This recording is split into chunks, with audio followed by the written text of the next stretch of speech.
Shalom bien-aimé, salutations à vous, le Père s'est encore glorifié, donc je remets toute la gloire à Yeshua, lui qui permet justement ces moments, ces instants pour pouvoir justement donc ensemble, pour pouvoir partager quelque chose. Alors, je vais pouvoir partager la naissance de Yeshua. Alors, malheureusement, ça c'est quelque chose qu'on doit se le dire. Le Christ, pour certains, doit naître tous les 25 décembre. Or, c'est complètement à côté. Et d'ailleurs, même l'ange, hein, donc l'ange qui s'est apparu justement donc, au berger qui était en train de paître justement leur mouton, leur brebis, vous voyez, dans Luc 2,8, la parole est claire, hein, donc vous voyez que les bergers ne peuvent pas sortir en hiver. C'est pas une saison hivernale parce qu'il fait froid. Donc le berger ne pouvait pas sortir leur bétail pendant l'hiver. C'était dans le printemps quand il faisait beau, donc généralement.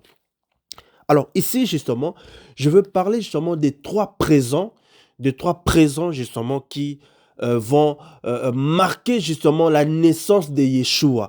Alors Matthieu chapitre 2, à partir de verset 10, je veux lire. Quand ils aperçurent le toile et le virent saisir d'une très grande joie, ils entrèrent dans la maison, virent le petit enfant avec Myriam, sa mère, et se prosternèrent et l'adorèrent. Ils ouvrirent ensuite leur trésor et lui offrirent en présent de l'or, de l'encens et de la myrrhe. Waouh, le Père s'est encore glorifié. Alors, on va pouvoir nous parler justement de ces trois présents auxquels Yeshua va recevoir, que ces trois personnes justement dans ces trois mages qui vont le recevoir. Alors, juste pour ouvrir une parenthèse. Alors, les trois mages, c'était des astrologues, vous voyez, ils lisaient justement les événements qui se passent au ciel, vous voyez. Donc, ils pouvaient lire, voilà, les étoiles, les astres et tout. Alors, c'est eux qui ont vu cela. Alors, c'était des magiciens également. Donc, figurez-vous, Yeshua arrive, vous voyez, conformément selon les Écritures, vous voyez, Deutéronome 18, 15, eh bien, le peuple, ils vont être à côté. Mais qui va recevoir justement cette visitation? Eh bien, ce sont les sorciers. C'est quand même terrible, hein, parce que c'est eux, justement, qui ont vu son étoile briller. Alors, ils ont dit que cet événement annonce quelque chose. Alors, je poursuis. Et le peuple israélite, lui qui était le peuple de la promesse, lui qui devait justement, voilà, donc recevoir son messager selon Zacharie, et bien voilà, et bien il passe à côté de la plaque. Donc il passe à côté justement de cette belle révélation de Yeshua. Alors, on va l'offrir l'or. Alors, l'or, justement, c'est le symbole de la royauté, vous voyez. Eh bien, l'or occupe une grande place centrale hein, dans le Tanakh, vous voyez. Eh bien, l'or occupe une grande place, vous voyez.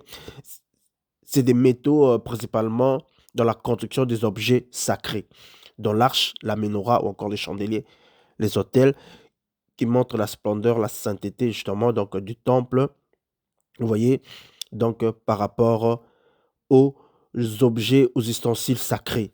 Exode chapitre 25, 11 nous en parle. Alors, AG 2.8 nous dit que l'or et l'argent appartiennent à Dieu. Alors, l'or ici, ce n'est pas l'argent comme ça, monnaie, donc c'est des métaux, vous voyez. Et c'est là justement, donc, occupe une grande place, vous voyez, dans la Torah, vous voyez.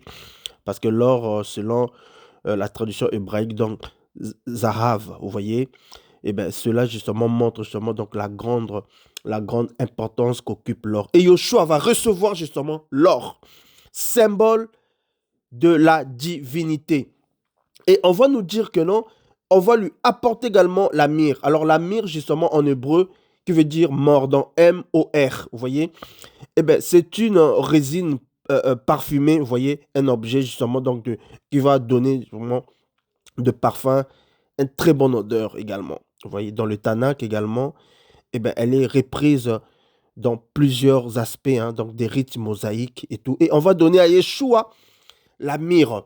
Eh ben, cette myrrhe annonçait justement que c'est un moment que l'être humain passe. Vous voyez, des moments de souffrance et des moments de joie. Et Yeshua, justement, il va souffrir selon les Écritures. Il devait mourir. Donc, on annonce déjà sa mort en lui donnant la myrrhe.